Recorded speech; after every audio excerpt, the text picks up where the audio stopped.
Hi, and welcome to day 24 of our 31-day challenge. We're in Proverbs 24, and I was so encouraged by the message that spoke to my heart from verse 16 today, and I'll just say it because it really is encouraging.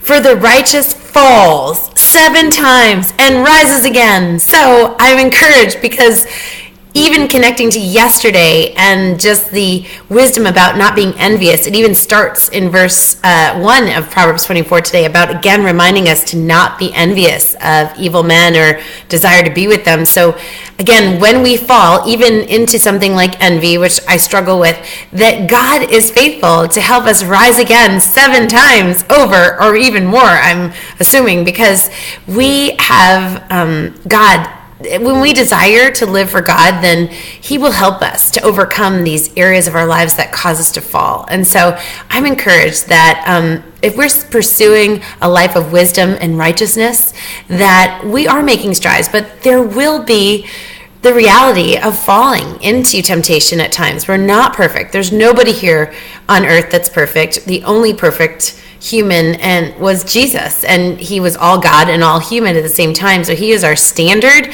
and we know that His power in us can help us to overcome the areas that we struggle with. And one other thing that I thought was interesting, after we're reminded here that we may fall 7 times but rise again, we also do not want to rejoice in verse 17 when our enemy falls, and that isn't good for our heart either. So we have to keep our hearts in check when we see others that might have hurt us, that are considered our enemies, also fall, that we can ask God for a greater heart of compassion for our enemies, because even Jesus tells us that we need to pray for our enemies and love our enemies. So together, this message today is encouraging and also challenging. So I hope that you received it as I did, and that we can be together grateful on this journey towards more wisdom, because a proverb a day brings wisdom our way. So I look forward to seeing you tomorrow. Bye.